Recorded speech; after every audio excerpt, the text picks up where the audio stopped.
All right, this is the next quiz, 2.1.3.3, in Ward Farnsworth's Predator at the Chessboard. We are still studying knight forks and double attacks and knight forks in particular. Oh. It is white's move. In this scenario, white is down one pawn. 2 pawns. Nope. They've lost 2 pawns. They're down 1 pawn because they one of them will trade. Well, this is what happens. There's 2 white pawns, 2 black pawns. One black pawn. I am sorry. Bloopers. All right. So let's look at how the board is set up a little bit. You've got a queen and a bishop attacking that bishop. You've got 2 knights protecting that bishop. Give me a moment. I'm looking. Okay. Tell me what else you see. I already have a double attack.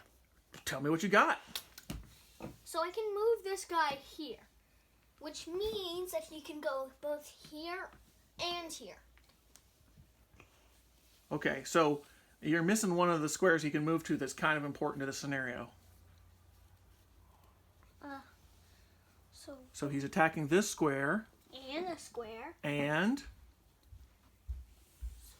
point to the other squares he can move to. So he can move to these 2? Nope. He cannot move to that one. That's not an L. That's straight. Oh. I'm crying. Don't get upset. Just look at where he can move. Think about the L shape. Okay, so he's on the... Okay, so he is attacking the king, check, and he is attacking the bishop. And a pawn. And the pawn. But the pawn doesn't matter because a knight, pawn, that... No, you don't do that trade. Right, you're not going to trade for the pawn, and the pawn is not loose because the king's protecting it. And the king will still be protecting it after he moves out of check. Yep. Can anybody attack the knight in this square? Bishop. Bishop? Okay, so the bishop can take the knight. What does that do? Well... What's the board look like now? Now the pawn can take the bishop. Ah, but there's a better move. To protect the pawn? No, not to protect the pawn. Yeah.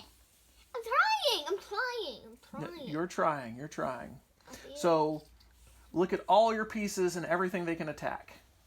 Start most far forward and work your way back. Okay. So the pawn can attack this, or this pawn can pretty much... that's all it can do. Okay. This bishop can move in these directions. Okay, or these. No. It was here, babe. Or these. Okay. Oh. So that became exposed when the bishop took the knight. Okay. So we're gonna go back. Where are you going? What you looking for? Knight. Where's the knight? I got him back. He was on this side. Okay. So the knight attacks here and says check. If the bishop takes the knight, which would be thinking it's going to be a trade, then you win the queen. So assuming that he sees that, he doesn't want to do that. Is there anything else that can attack that knight besides the bishop?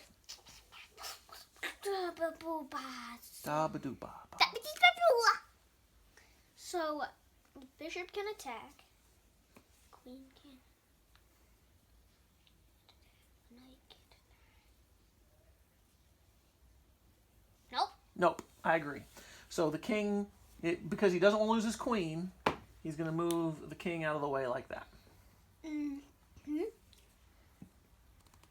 And then your knight can either attack that pawn, which the king will just take it, which kind of exposes the king and brings him forward, but you're losing the knight just to expose his king, and he can run right back to the back rank.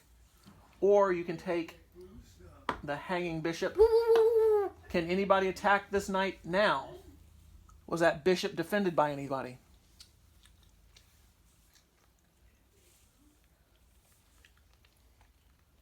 Nope. Okay. So that is the move.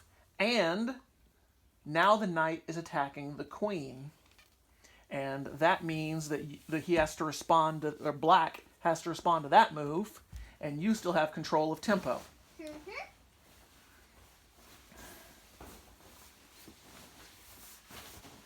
All right. That was that quiz.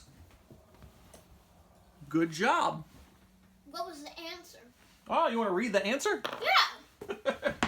I don't know why we didn't read the answer to the last couple. We didn't? No, you just made the moves and I said, yep, that's right. All right, so you want me to read the official book answer, right? Yes! White's most advanced knight, generally the one you examine first, is on a light square. Again, you must look for knight moves, or you might look for forking candidates by scanning for black pieces also on light squares, and find many, both of his knights, one of his bishops, one of his rooks, and his king. So you know your knight's on a light square, so you know it's going to move and land on a dark square. So you kind of look for which of his pieces are on light squares, because they're the ones you'll be threatening next. And you find many. Go white, white, white, white, white. Anyways, keep going. Knight to d6, check, forks both black's king and b7 bishop. So where does he move? Knight to d6. D6.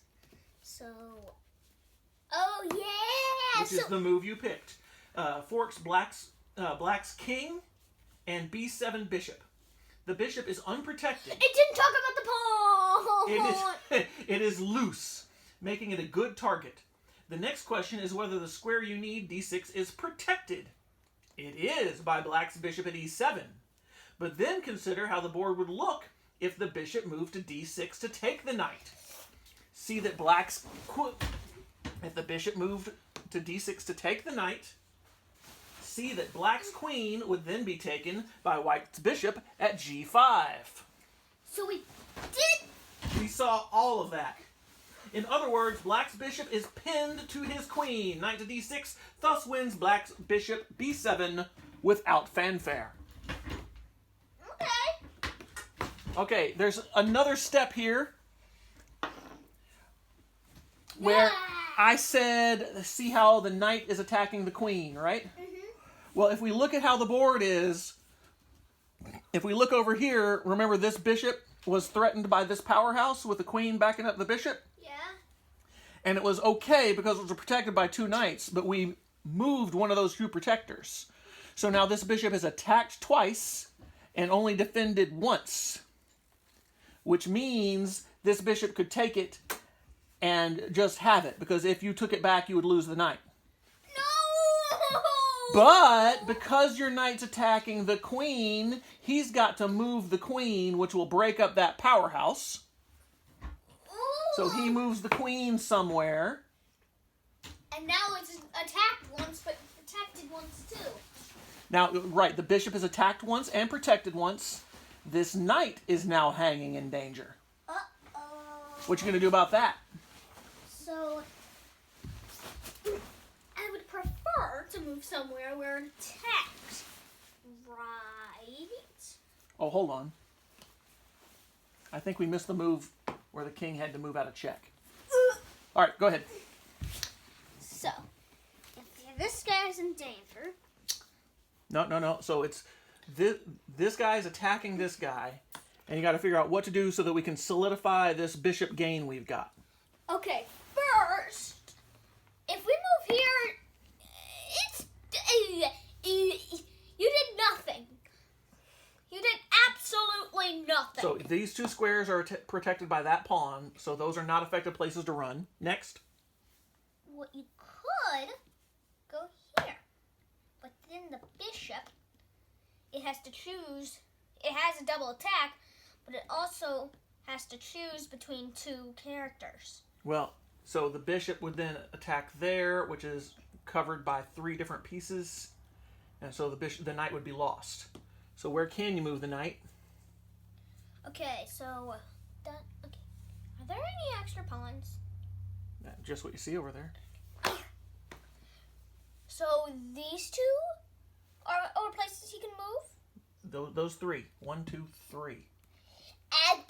Abby, these 4. There's nowhere to move there. You said there's always another way, even though it's off the board. I said that. You said that. I said that. You're not allowed to move off the board, and I think you know that. I think you're... I did it. I moved. Well, that square is attacked by this pawn, so that doesn't do you any good anyway. Okay. Okay. So we can move to these 2. So if we moved here, it's Protected. done nothing. No, this is good, because now you're back protected by the pawn. But... Well, you're not going to do that because the pawn wins it. So they're probably going to do it with a bishop, and then you win it with a pawn. You take it with a pawn, and he gets the pawn back. And so effectively, at that point, what you've done is traded this bishop for this pawn. Is that a good trade? Yeah. Okay, I did good. You did good.